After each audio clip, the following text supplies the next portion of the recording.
বন্ধুরা নমস্কার বন্ধুরা, আমি আজকে সোনালিস কিচেনে নতুন একটা রেসিপি নিয়ে চলে এসেছি। আমি আজকে বানাবো কুলের চাটনি। তাহলে সেই জন্য একটা স্পেশাল মশলা তৈরি করে নিতে হবে। দেখো, আমি কুলগুলোকে ভালো করে বেছে এই নিচে যে ইয়েগুলো থাকে, ডগাগুলো থাকে, সেগুলোকে বের করে নিয়েছি। বের করে নিয়ে ভালো করে ধুয়ে রেখেছি। এবার কড়াতে একটা মশলা বানাবো। তাহলে আমি গ্যাসটা জ্বালিয়ে নিই। প্রথমে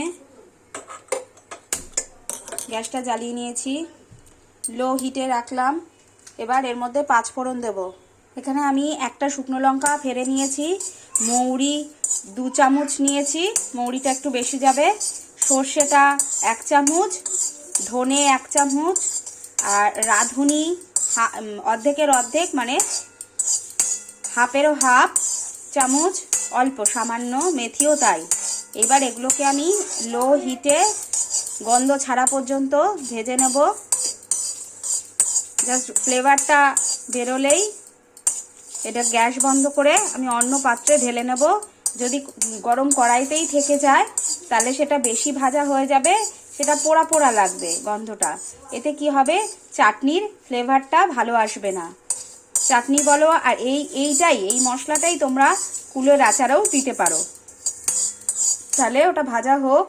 তোমরা ভালো করে মনে রাখবে, সব সময় মৌরির ফ্লেভারটা বেশি থাকে। মৌরিটা তোমরা যেটুকুনি মশলা বানাও না কেন, সব সময় মৌরিটা একটু বেশি রাখবে।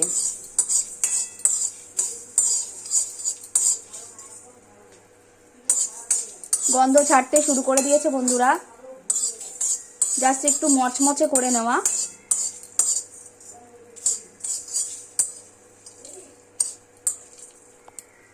বন্ধুরা, এইবার আমি এটাকে গ্যাস বন্ধ করে একটা পাত্রে ঢেলে নেব। ঠান্ডা হলে, সামান্য ঠান্ডা হলে ওটাকে গুঁড়িয়ে নেব। আমি একবারে মিক্সির বাটিতেই ঢেলে নেব।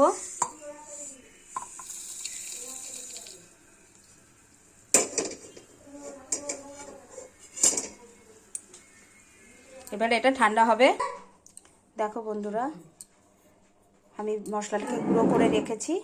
এইবার শুরু করব কুলের আচার। আমি এখন গ্যাসটা জ্বালাচ্ছি, কুলের আচার করব।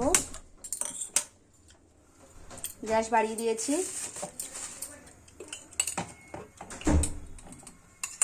1 চামচ, ছোট চামচের 1 চামচ সর্ষের তেল দেব, অতি সামান্য।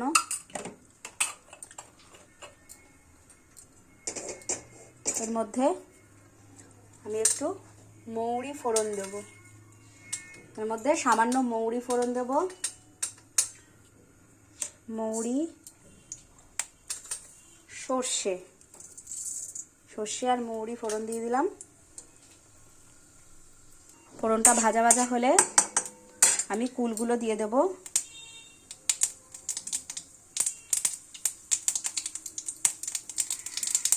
কুলগুলো একটু ফাটিয়ে ফাটিয়ে দেবেন।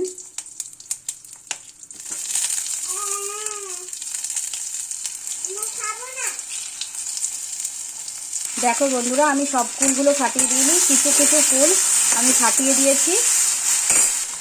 এর মধ্যে অল্প করে হলুদ দিলাম। এবার নুন দেব। নুনটাও 1 চামচ দিলাম। এবার একটু নাড়াচাড়া দেব।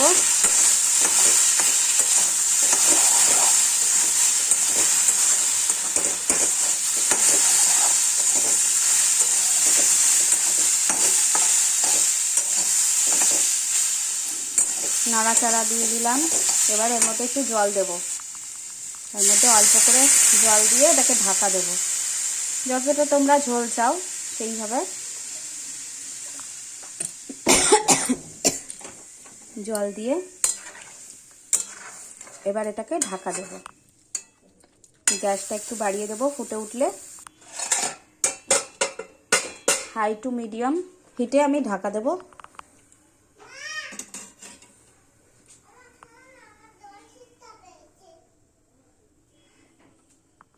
এখানে আমি 10 মিনিট পরে ফিরে আসছি। বন্ধুরা, ঢাকা খুলে দেখছি এবার কতটা কি হয়েছে।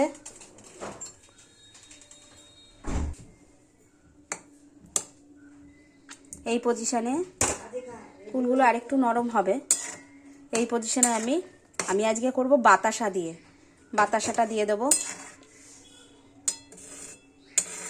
চলো বাতাসা দিই, গ্যাসটা বাড়িয়ে দিই। বাতাসাটা দিয়ে দিচ্ছি। তোমরা আখের গুড় দিয়ে করবে, চিনি দিয়ে করতে পারো, আমি সাদা বাতাসা দিয়ে করছি। কুলটা টক কতটা সেই উপরে নির্ভর করছে মিষ্টি দেওয়া। আমাদের এই কুলগুলো একটু টক টক মিষ্টি মিষ্টি, মানে টকের ভাগটা বেশি, তাই বাতাসাটা বেশি দিলাম। বন্ধুরা, আমার চাটনি, কুলের চাটনিটা রেডি। একদম নুন মিষ্টি পারফেক্ট যেটুকুনি দিয়েছি। তোমরা মিষ্টিটা নিজেদের পছন্দ অনুযায়ী দেবে, নুনটাও তাই। তোমরা চাইলে আর একটু শুকিয়ে নিতে পারো, কিন্তু আমাদের যেহেতু চাটনি এটা, কুলগুলোও ডাটো ডাটো থাকবে। এইভাবেই তোমরা একটু মাখা মাখা করে নিতে পারো। এবার এই পজিশনে আমি ওই মশলাটা দেব, যে মশলাটা করে রেখেছি। চলো মশলাটা আমি দিয়ে দিচ্ছি। মশলা আবার বেশি দিলেও ভালো লাগবে না, সেই জন্য মশলাটার আমি কিছুটা ভাজা মশলা, মানে 3 চিমটি মতো ভাজা মশলা দিয়ে দিলাম। এবার এটাকে নাড়িয়ে চাড়িয়ে গ্যাসটা বন্ধ করে দেব, ঢাকাটা দিয়ে দেব। এবার ঢাকনাটা বন্ধ করব। ঢাকনাটা বন্ধ করলাম, বন্ধ করে গ্যাসটাও বন্ধ করে দিলাম। চলো, আমার এটা 5 মিনিট মতো স্ট্যান্ডিং টাইম থাকবে, তারপর ওটাকে নামিয়ে ফেলবো।